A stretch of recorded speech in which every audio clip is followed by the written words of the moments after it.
రాబోయే రోజుల్లో new energy is very very important. ఇది గ్రీన్ ఎనర్జీ, గ్రీన్ హైడ్రోజన్. ఆంధ్రప్రదేశ్కు ఒక అడ్వాంటేజ్ ఉంది. ఆ అడ్వాంటేజ్ మీరు చూస్తే ఒకటి సోలార్ అన్ని దిక్కడలా ఉంది, కానీ మన దగ్గర విండ్ ఎనర్జీకి కొద్దిగా కొన్ని రాష్ట్రాల్లో మనం ఒకరం ఎక్కువ ప్రాధాన్యత ఉండే రాష్ట్రం ఇది. At the same time public ఏదైతే పిఎస్పి పంప్డ్ స్టోరేజ్ ఎనర్జీ కింద చాలా వరకు మనకు ఇది వస్తుంది, పంప్డ్ స్టోరేజ్. ఇది ఈ మూడు ఉపయోగించుకుంటే బ్యాటరీ ఖర్చు తగ్గించే పరిస్థితి వస్తుంది. This is where we're working. Energy hub కింద తయారు చేయాలని, అవసరమైతే గ్రీన్ కారిడార్స్ కూడా తయారు చేసి, ఇప్పుడు ఏదైతే వచ్చిందో నిన్న మీరు చూశారు ఎన్టీపీసీ మన వరదలున్నా కూడా చేయలేకపోయా, ప్రధానమంత్రి వచ్చేవాడు.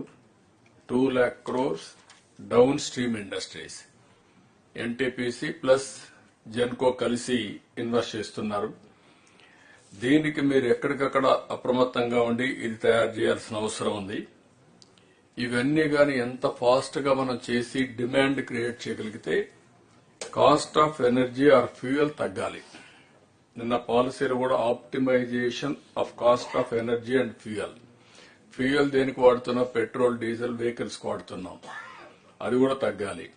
తగ్గాలన్నప్పుడు all vehicles electrical vehicles convert చేయాలి. దానికి పాలసీలో ఒక 5,000 మొత్తం సర్వీస్ స్టేషన్స్ పెట్టాం. ఈవీ సర్వీస్ స్టేషన్స్ పెట్టాం. బ్యాటరీ అంతా కూడా పెట్టి సర్వీసింగ్ చేసి అవన్నీ చేయడానికి. అదే సమయంలో ఇండస్ట్రీ పాలసీలో 30 కిలోమీటర్లు ఒక ఇక్కడ ఈ ఛార్జింగ్ స్టేషన్స్ పెట్టాం. ఇవి రెండు మీరు వర్కౌట్ చేసుకుంటే 100% లో ఇప్పుడు ఇయర్ ₹5.19 నుంచి ₹4.80 తగ్గించాలని టార్గెట్ పెట్టుకున్నాం. నెక్స్ట్ ఇయర్ కి ఇంకొక 40 పైసలు 30 పైసలు తగ్గించే పరిస్థితి వస్తుంది. మినిమం డిమాండ్ పెంచడం, కాస్ట్ ఎఫెక్టివ్ ఎనర్జీకి వెళ్లడం, ఎక్కడ స్కోప్ ఉంటే అక్కడ ఈవీస్ అన్ని కూడా పెద్ద ఎత్తున వెళ్లడం. దీనివల్ల పొల్యూషన్ కంట్రోల్ అవుతుంది, ఎన్విరాన్మెంట్ బ్యాలెన్స్ అవుతుంది, కాస్ట్ తగ్గుతుంది. Andhra Pradesh will become energy hub గా తయారయ్యే పరిస్థితి వస్తుంది. డౌన్ స్ట్రీమ్ ఇండస్ట్రీస్, మనకు పోర్ట్లు కూడా ఒక పెద్ద అడ్వాంటేజ్. రేపు గ్రీన్ హైడ్రోజన్ ఎక్స్పోర్ట్ చేయాలంటే కాకినాడ, విశాఖపట్నం, అదర్ పోర్ట్స్ ఇవన్నీ కావాలి. ఆ అడ్వాంటేజ్ మనకుంది. ఇది కూడా ఉపయోగపడుతుంది. ఇక్కడికి వచ్చినప్పుడు సూర్యఘర్, ప్రతి ఒక్క ఇంటి పైన మీరు కరెంట్ ఉత్పత్తి చేసే పరిస్థితి రావాలి. 20 లక్షల మందికి ఈరోజు మనం ఎస్సీ ఎస్టీలకి 200 యూనిట్ల కరెంట్ ఉచితంగా ఇస్తున్నాం. ఫస్ట్ ఫేజ్ లో ఆ 20 లక్షల మంది కుటుంబాలకు గాని మీరు సెట్ చేస్తే ఈ సబ్సిడీ ఇవ్వడం తగ్గుతుంది, కొంతవరకు సేవింగ్ అవుతుంది. దాని మీద అవసరమైతే ఒక 70 దగ్గర ఇంత మునిపే మనం విజయానంద్ చెప్పినట్టు మనకు సబ్సిడీ కూడా ఉంది. ఫస్ట్ కిలో వాటికి 30, రెండవ కిలో వాటికి 30, థర్డ్ కిలో వాటికి 18 for each individual. If you can plan accordingly aggregator ని పెట్టి 78 వరకు గాని చేయగలిగే పరిస్థితి వస్తే, ఒకవేళ వాళ్ళు వాడుకొని కరెంటు మిగిలింది మనకిస్తే వాళ్లకు డబ్బులు పే చేస్తాం. This is a earning for them. పైన పెట్టు, అది కూడా వాళ్ళు పైన పెడతారు. మెయింటెనెన్స్ మనమే చేస్తాం. డెవలపర్ ని పెడతాం. Developer will manage. Rectification, repairs ఉంటే వాళ్లే చేస్తారు. వాళ్ళు చేసేదంతా హోస్టింగ్. అదే మరి వాళ్ళ మీటర్ కూడా కనెక్ట్ చేస్తాం. డిమాండ్ ఏ విధంగా వాళ్ళకి అవసరమైనప్పుడు వాడుకుంటారు.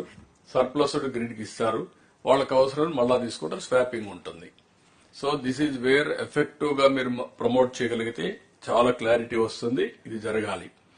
దీనివల్ల అవసరమైతే ఇప్పుడు కుప్పం మేము మోడల్ ఆలోచించాం, చేయమని చెప్పాం. 100% ఎండ్లకు వెళ్లిపోయి what is the power they can use it. అందరికీ వర్తిస్తుంది కాబట్టి 78 యూనిట్స్ వరకు మనం తీసుకునే అవకాశం ఉంది. ఫస్ట్ కమ్ ఫస్ట్ సర్వ్డ్ కాబట్టి ఊరికే పేపర్ మీద కాకుండా ఇది ఎగ్జిక్యూట్ చేయగలిగితే ఆ బెనిఫిట్ మనకు వస్తుంది. అది రీపేమెంట్ కూడా over a period of time repayment వస్తుంది. రెస్కో ఉంది అక్కడ, ఆ రెస్కో పెట్టేసి మొత్తం కంప్లీట్ చేస్తున్నాం. రెండోది, దీన్ని ఎంతవరకు తీసుకుపోవడం. రెండోది గవర్నమెంట్ బిల్డింగ్స్. టోటల్ గా గవర్నమెంట్ కి తగ్గాలంటే పబ్లిక్ గవర్నమెంట్ బిల్డింగ్స్ అన్ని తీయాలి.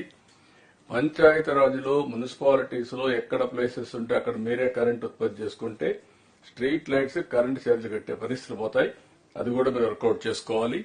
అది కూడా అవసరమైతే బ్యాటరీ ఇస్తారా, లేకుంటే మీరు గ్రిడ్కి ఇచ్చి మళ్ళా మీరు తీసుకోవచ్చు. మూడోది, స్కూల్స్ కూడా విపరీతంగా చాలా స్పేసెస్ ఉన్నాయి. ఆ స్కూల్స్ అన్ని మీరు ఉపయోగించుకుంటే అక్కడ జనరేట్ చేసుకుంటే అవసరమైతే కొంత డబ్బులు కావాలి తిరిగి మీకు వస్తుంది. గ్రిడ్కి ఇవ్వగలిగితే ఎర్నింగ్ కూడా చేసుకోవచ్చు మీరు.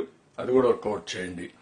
ఇది ఒక పక్క చేస్తూ ఇంకొక పక్కన కుసుమ్ ప్రాజెక్ట్ పంప్ సెట్ల దగ్గర ఎవరు ముందుకు వస్తే రైతులు మీటర్ పెట్టుకొని కరెంటు వాళ్ళు ఉత్పత్తి చేసి వాళ్ళు వాడుకొని మిగిలింది గ్రిడ్కి ఇస్తారు, లేకుంటే వాళ్ళ ఇంట్లో కూడా వాడుకుంటారు. నేను చాలా స్పష్టంగా democratisation of power generation, this is the policy we're taking. ఒక ఇండస్ట్రీ ఉంది, మీరు చేయండి. ఇక్కడ చేశారు, ఇంకో ప్లేస్ కావాలంటే మీరు ట్రాన్స్మిషన్ మేము చేపిస్తాం, దానికి డబ్బులు ఛార్జ్ చేస్తాం. ఇట్లా గ్రీన్ ఎనర్జీని ఎవ్రీవేర్ ప్రమోట్ చేయాలని మన ఆలోచన. అందుకే కుసుమ్లో కూడా దగ్గర దగ్గర 3700 మెగావాట్లు ప్రమోట్ చేయాలనుకుంటున్నాం.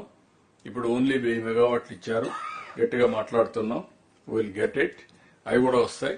దాని మీద పంప్ సెట్లలో మీరు రాగలిగితే రైతుల్ని ప్రోత్సహిస్తాం. లేకపోతే సబ్ స్టేషన్ పెట్టి అక్కడే ఒక ఎంత ల్యాండ్ కావాలో తీసుకొని అక్కడి నుంచి పవర్ జనరేట్ చేసి లోకల్ గా ఇస్తాం. ఇవన్నీ కూడా ఎందుకంటే నేను చాలా రోజులుగా ఈ డిపార్ట్మెంట్ లో దగ్గర దగ్గర 3 డికేట్లు నేను చూశాను. రిఫార్మ్స్ ఫస్ట్ టైం తీసుకొచ్చి నేను నా పవర్ పోగొట్టుకున్నాను. పవర్ రిఫార్మ్స్ తెచ్చి పవర్ పోగొట్టుకున్నాను 2004లో. ఫస్ట్ టైం 99లో reforms, first of its kind in the country.